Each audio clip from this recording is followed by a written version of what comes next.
Hazel, after careful consideration, we've decided to move in a new direction with the database management division. Your position has been eliminated, effective immediately. The tech industry requires fresh perspectives, and frankly, your methods are replaceable and outdated. HR will contact you Monday regarding final paperwork. I stared at the text message on my phone, reading it 3 times to make sure I wasn't hallucinating. 20 years at Vanguard Systems, countless late nights, missed family dinners, and weekend troubleshooting sessions, all dismissed in a text message sent at 7:13 a.m. on a Saturday morning. My fingers hovered over the keyboard as I considered my response. Despite the shock and the creeping sense of betrayal, I defaulted to the professionalism that had defined my career. Thank you for your help all these years, Mr. Patterson. It's been a pleasure. I'll await HR's instructions. My name is Hazel Winters, 59 years old, and until approximately 3 minutes ago, I was the Senior Systems Integration Specialist at Vanguard Systems in Portland, Oregon. I'm a single mother who put my daughter through college working for this company. I've survived 4 CEOs, 6 office relocations, and the complete overhaul of our product line, twice. What I want is simple: to be treated with the dignity and respect my 2 decades of service deserve. Standing in my way is Alexander Patterson, the 36-year-old CEO who took over when his father retired last year. Alexander, with his Stanford MBA and Silicon Valley internships, has been determined to modernize the company since day one. Apparently, that modernization now includes discarding loyal employees via text message. Setting my phone down on the kitchen counter, I moved to the window and looked out at the misty Portland morning. My modest home, with 15 years of mortgage payments left, suddenly seemed less secure. At 59, I was now unemployed in an industry that worshipped youth and novelty. My daughter Jenna had just started graduate school, relying on my help with her rent. The injustice of it all burned in my chest. My phone buzzed again. A second message from Patterson. Please ensure all company materials are returned to security by Tuesday. We'll need your badges, laptop, and any documentation related to the Hermes project. The transition team will take over your accounts. The Hermes project. Our flagship database security system. The product that generated 60% of the company's revenue. The system I had built from the ground up, pieced together with custom code that wasn't documented anywhere except in my own meticulous notes. I almost laughed. The transition team. As if my role could be summarized in a few handover documents and Slack channels. What Alexander Patterson didn't realize, what none of them understood, was that I wasn't just a cog in their machine. I was the architect who had designed the system while the official developers took credit. I was the institutional memory that connected disparate elements no one else fully comprehended. I was the translator between the old architecture and the new platforms, and I was the only person alive who knew how to fix the Hermes project when it inevitably crashed during the annual security protocol update, scheduled for exactly 2 weeks from today. I joined Vanguard Systems in 2001, when it was still a struggling startup operating out of a converted warehouse in downtown Portland. Robert Patterson, Alexander's father, hired me as a database analyst despite my unconventional background. I didn't have a computer science degree. I taught myself programming while working as an administrative assistant at a law firm, building custom databases to track cases when the firm couldn't afford commercial software. You've got something better than a degree, Robert had told me during my interview. You've got intuition and practical experience. You solve real problems. Under Robert's leadership, I thrived. As the company grew, so did my responsibilities. I moved from basic database maintenance to systems integration, becoming the connection point between our legacy systems and newer technologies. When we developed the Hermes project, a revolutionary database security system that became our flagship product, I was part of the core team, though my contribution was largely behind the scenes. My colleagues respected me, especially the old guard who remembered the early days. The developers would come to my desk when they hit roadblocks, and I'd help them troubleshoot code or suggest workarounds. Hazel Knows became an unofficial company motto whenever someone encountered a system quirk no one else could explain. At home, I was raising Jenna alone after her father left when she was 4. The flexibility Robert offered was invaluable. When Jenna had school events or got sick, I could work remotely, making up hours on evenings and weekends. The company became my second family, and I repaid that loyalty with unwavering dedication. Everything changed when Robert retired. Alexander returned from his Silicon Valley ventures to take over, bringing with him a cadre of young consultants with slick presentations about digital transformation and agile methodologies. I tried to embrace the new direction. I attended the workshops, learned the new frameworks, and adjusted my workflow. But Alexander's attitude toward the veteran employees was dismissive at best, condescending at worst. In meetings, he would cut me off mid-sentence or redirect my questions to one of his new hires, even when they didn't know the answers. "We need to shed the legacy thinking," he announced during one all-hands meeting, his gaze sweeping over those of us who had been there longest.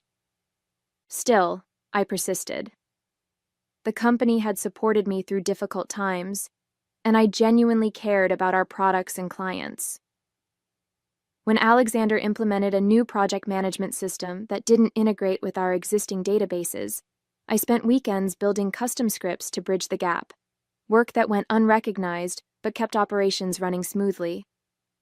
There were warning signs I chose to ignore: my exclusion from strategic meetings I had previously attended, the gradual reassignment of my direct reports to newer managers, my relocation to a smaller office away from the development team. I attributed it to reorganization pains rather than a systematic effort to minimize my role. I believed that my institutional knowledge and problem-solving abilities would ultimately be recognized as valuable. As it turned out, I was both right and catastrophically wrong. The Monday after the text message, I drove to Vanguard Systems headquarters for the last time. The security guard at the entrance, Tony, who had greeted me by name every morning for 15 years, looked uncomfortable as he handed me a visitor badge instead of scanning my employee ID. "I'm sorry, Ms. Winters," he said quietly. "They've already deactivated your credentials." "I understand, Tony, not your fault." In the HR office, Diane from People Operations avoided eye contact as she slid termination paperwork across the desk. "We've prepared a severance package," she said, her voice professionally detached. 2 months' salary, continuation of benefits through the end of the quarter, and... "Is Alexander in today?" I interrupted. Diane hesitated. "Mr. Patterson is in meetings all morning." "Convenient," I murmured, signing where indicated. 20 years, and he can't face me in person. "Hazel," Diane lowered her voice, glancing toward the closed door. "This wasn't my decision. Several of us advocated for you, but..." "It's fine," I cut her off, not wanting her pity. Business is business. As I packed my personal belongings under the watchful eye of a security contractor I'd never seen before, I noticed Garrett Davis, the new chief technology officer, hovering near my office door. "Hazel," he said, stepping forward with a tablet in hand. "Before you go, we need to verify a few technical details about the Hermes project's integration protocols." I raised an eyebrow. "Now you want my input?" Garrett forced a smile. "It's just standard documentation completion. The development team is preparing for the annual security protocol update, and there seem to be some gaps in the knowledge transfer."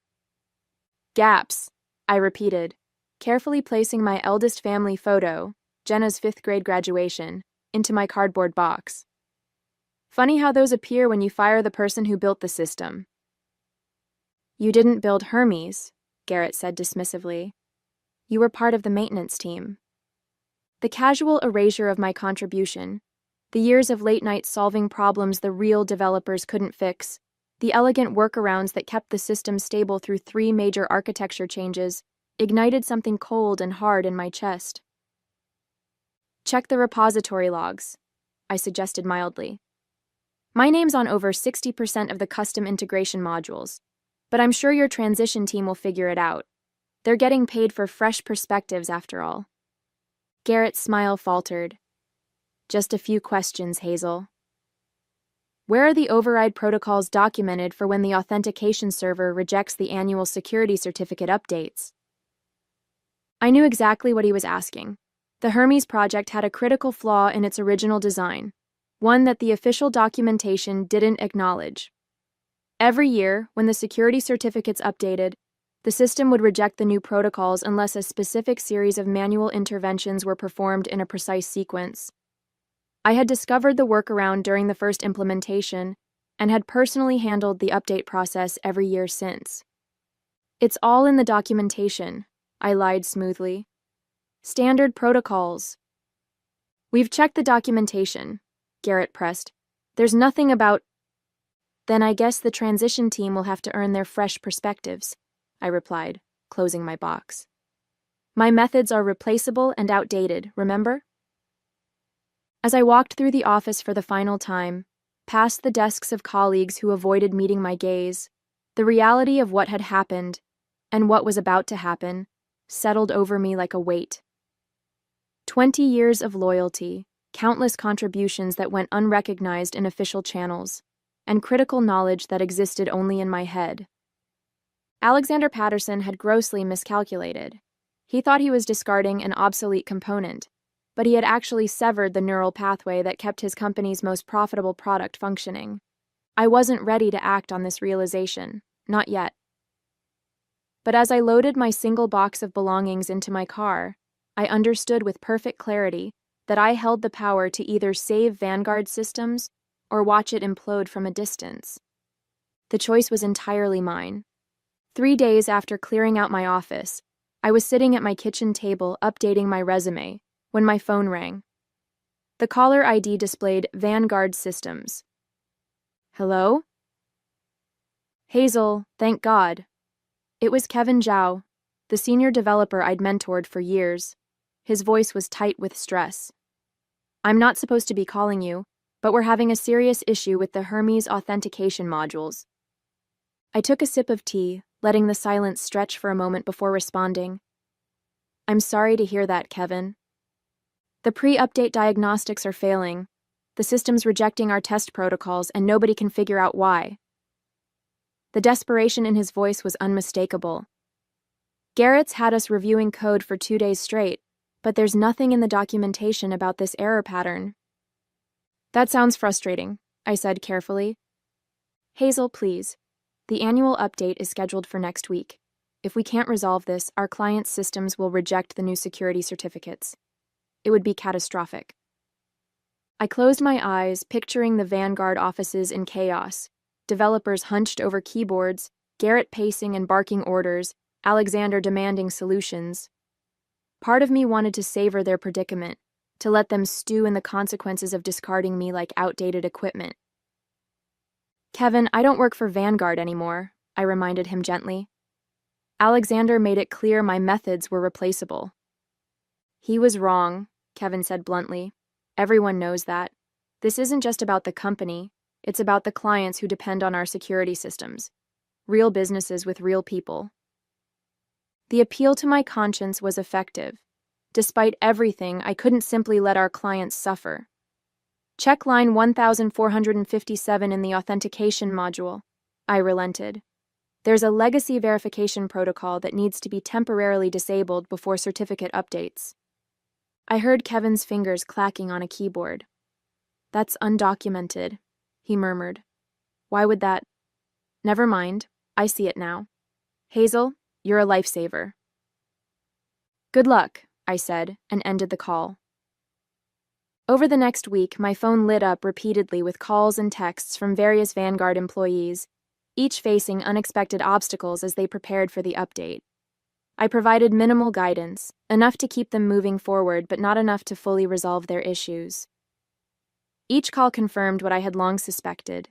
The systems I had maintained for years were a complicated tapestry of official protocols interwoven with my custom fixes, none of which had been properly documented or understood by management. Then came the call I had been both expecting and dreading. "Hazel, it's Alexander Patterson." His voice had lost the smooth confidence I remembered, replaced by a barely concealed panic. "Hello, Alexander. How can I help you?" I kept my tone neutral, professional. "We're experiencing some technical difficulties with the Hermes update. The team suggested you might have insights that could help expedite a resolution." I see. And what exactly seems to be the problem? The entire authentication system is rejecting the update protocols. We've tried everything in the documentation, but nothing's working. The company's reputation, our client's security, is at stake. I allowed myself a small, private smile. That does sound serious. We'd like to bring you in as a consultant to resolve this issue. We're prepared to offer a generous day rate for your expertise. Here it was, the lifeline I had anticipated. Alexander needed me now, and he was willing to pay for the knowledge he had so casually dismissed days earlier. It was tempting to refuse outright, to let him face the catastrophic failure that loomed. I'm available for consultation, I said instead. My rate is $2,500 per day, with a minimum commitment of 2 weeks. Alexander didn't even hesitate. Done. Can you start tomorrow? I'm sorry, but I've actually accepted a position with another company, I said, the lie coming easily. I could potentially offer limited phone consultation after hours. Another company? Already? Alexander sounded genuinely shocked, as if he'd never considered I might be valuable to someone else. Yes, Atlantic Data Services. I start next Monday. The silence on the line told me everything. Atlantic Data wasn't a direct competitor, but they operated in adjacent spaces. Having their newest employee rescue Vanguard from a crisis would be humiliating for Alexander. I see, he finally said. What would it take to secure your full attention until our update is complete? Name your price. The desperation in his voice should have been satisfying. Instead, it felt hollow. Confirmation that I had only ever been a resource to exploit, never a colleague to respect. I'll think about it, I replied, and get back to you tomorrow. As I hung up, I realized Alexander had inadvertently given me something invaluable, a glimpse of my own power. I hadn't actively sabotaged anything. I'd simply walked away with the knowledge they had never bothered to document. That alone had brought a $40 million company to its knees in less than a week. The question now was what to do with this unexpected leverage. The next morning, I decided to explore the possibility of actually working for Atlantic Data Services rather than using them as a fictional escape route. Their website listed several open positions, including a systems integration consultant role that matched my experience perfectly. On impulse, I submitted my resume and a customized cover letter. Within hours, I received a call from their HR department requesting a preliminary interview. By the end of the day, I had spoken with both the HR director and the head of their integration team. The connection was immediate. They valued my experience rather than viewing it as obsolescence, and they seemed genuinely excited about the institutional knowledge I could bring. We'd like to bring you in for a formal interview tomorrow, the HR director said. The team is very impressed with your background. As I hung up, my phone buzzed with another call from Vanguard, this time from Garrett Davis. Hazel, the situation is critical, he said without preamble. We've got less than a week until the update goes live, and we're nowhere close to resolving the authentication issues. Alexander said you might be available as a consultant? I'm considering it, I replied, though I'm surprised the transition team is having such difficulty. I was told my methods were outdated. Garrett's sigh was heavy with frustration. Look, we both know Alexander handled your departure poorly. But this is bigger than that now. Our clients include 3 major financial institutions and a government contractor. If their security systems fail? I understand the stakes, Garrett. That's why my consultation fee is non-negotiable. Whatever Alexander offered, we'll pay it. Just tell us what you need. I considered my response carefully. I'll need complete access to the system remotely. No supervision, no micromanagement. And I want it in writing that any solutions I provide remain my intellectual property, licensed to Vanguard for this specific implementation only. That's not standard. Neither is firing someone by text message after 20 years of service, I interrupted. Those are my terms. After a moment's hesitation, Garrett agreed. Within the hour, I received a formal consultation agreement from Vanguard's legal team, along with remote access credentials to their development environment. I spent that evening examining the Hermes system, confirming what I already knew.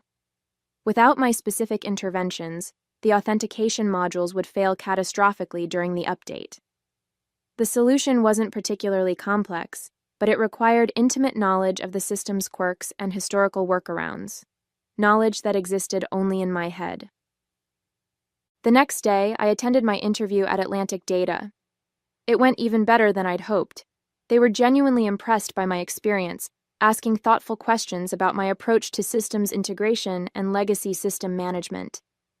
By the end of the 3-hour session, they extended an offer, a senior position with a salary 30% higher than what I'd made at Vanguard, plus benefits and a flexible work arrangement. "We need someone with your depth of experience," the director explained.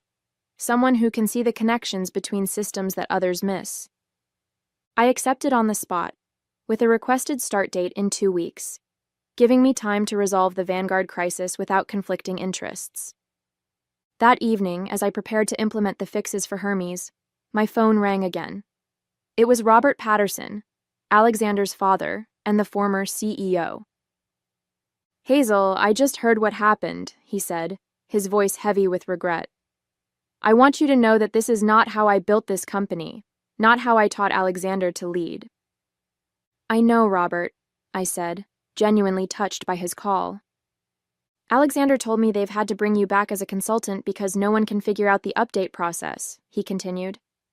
"It confirmed what I always knew, that your contributions went far beyond what was formally recognized."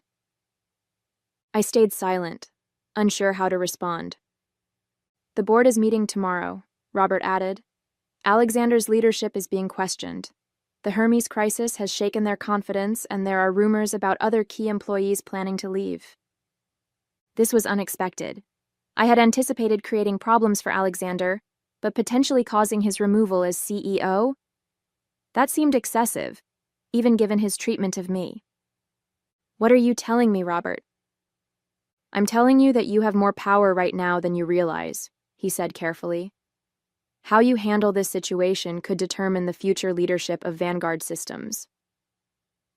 After we hung up, I sat motionless, absorbing this new information.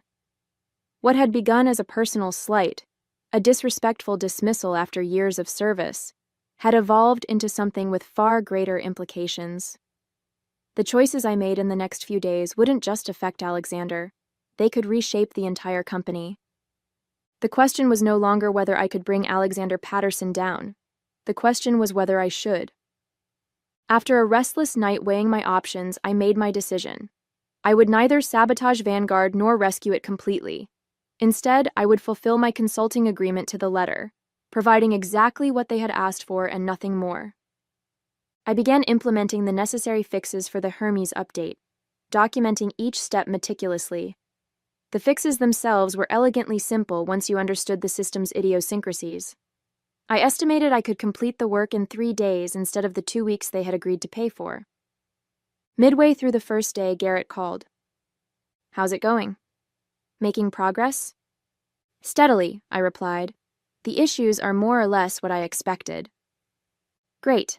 Listen, Alexander wants daily reports on your progress. Could you join a leadership call at 4 p.m.? I hesitated. "That wasn't part of our agreement. I'm working independently, remember?" "Just a 15-minute status update," Garrett pressed. "It would go a long way toward smoothing things over." Against my better judgment, I agreed. At 4 p.m. sharp, I joined the video call to find not just Garrett and Alexander, but the entire executive team and 2 board members. "Hazel," Alexander began without preamble, "we'd like a comprehensive explanation of what went wrong with the Hermes project and why these issues weren't properly documented." The ambush was obvious. This wasn't a status update. It was an attempt to shift blame for the crisis onto me. "I'm happy to provide a status update on the current fixes," I replied calmly. "As for documentation gaps, that would require a separate analysis beyond the scope of our consulting agreement. Given the critical nature of this failure, I think we deserve a full explanation," insisted Vivian Ross, a board member I'd never met. I took a measured breath. With respect, what Vanguard deserves and what our agreement covers are different matters. I'm implementing the necessary fixes for the authentication system as contracted. If you'd like to discuss a separate engagement for system documentation review, we can certainly do that. Alexander's face tightened with barely concealed anger. This isn't a negotiation, Hazel. You were responsible for these systems for years. If there are undocumented processes, that failure falls on you. Something in me snapped. Does it? Let's review the facts. For 3 years, I submitted formal requests for additional resources to properly document the Hermes integration processes. Each request was denied due to budget constraints. Last year, I created a comprehensive training program for the development team, which was canceled when you decided to streamline operations. 6 months ago, I explicitly warned about the risks of undocumented processes during the annual security update. That email was sent to everyone on this call. Silence fell over the virtual meeting. I continued, my voice steady. Furthermore, I spent my final 2 weeks at Vanguard creating transition documents for my successor, documents that were apparently ignored. So no, Alexander, this failure doesn't fall on me. It falls on a leadership team that systematically undervalued institutional knowledge in favor of fresh perspectives. The board members exchanged glances. One of them, James Wheeler, leaned forward. You mentioned an email warning about this specific issue? Yes. Dated January 15th. Sent to the executive distribution list and the development leads. I believe the subject was critical documentation gaps in Hermes authentication protocols. Several people were now visibly searching through their email archives. Alexander's expression had shifted from anger to alarm. I'll continue with the contracted fixes, I concluded. You'll have a fully functional system for the update. But I won't accept responsibility for management decisions that created this situation. I ended the call before anyone could respond. Within minutes, my phone was buzzing with messages, first from Garrett, then from James Wheeler, and finally from Robert Patterson. Hazel, the board is calling an emergency session. Would you be willing to speak candidly about the state of the Hermes project? Robert. I stared at the message, understanding its implications. The board was considering action against Alexander, and my testimony could be the deciding factor. It was more power than I had ever expected to have, or wanted. Meanwhile, a new complication emerged. As I dug deeper into the Hermes system, I discovered that Alexander's team had already attempted some fixes before calling me. Fixes that had further destabilized the core authentication modules. The damage was more extensive than I'd initially assessed, and correcting it would require significant reconstruction of key system components. The timeline suddenly became much tighter. The update was scheduled in 4 days, and clients were already being notified of the planned security enhancement. Missing this deadline would not only embarrass Vanguard, it would create genuine security vulnerabilities for their clients. I had a choice to make. I could complete only the work explicitly outlined in our agreement, leaving Vanguard to discover the additional issues on their own, or I could go beyond our agreement to ensure the system was fully functional. As I contemplated my options, one thing became clear. Whatever I decided would determine not just Alexander's fate, but potentially the future of Vanguard Systems itself, a company that, despite everything, had been my professional home for 20 years. I decided to fix the entire system, not for Alexander, but for the clients who depended on Vanguard's security products and the employees whose livelihoods were tied to the company's success. Working through 2 nights straight, I rebuilt the damaged authentication modules and implemented a robust update protocol that would prevent similar issues in the future. On the morning of the 3rd day, with the system repairs complete, I received an unexpected call from Alexander himself. Hazel, we need to talk, he began, his tone carefully modulated. The board has called a confidence vote for tomorrow.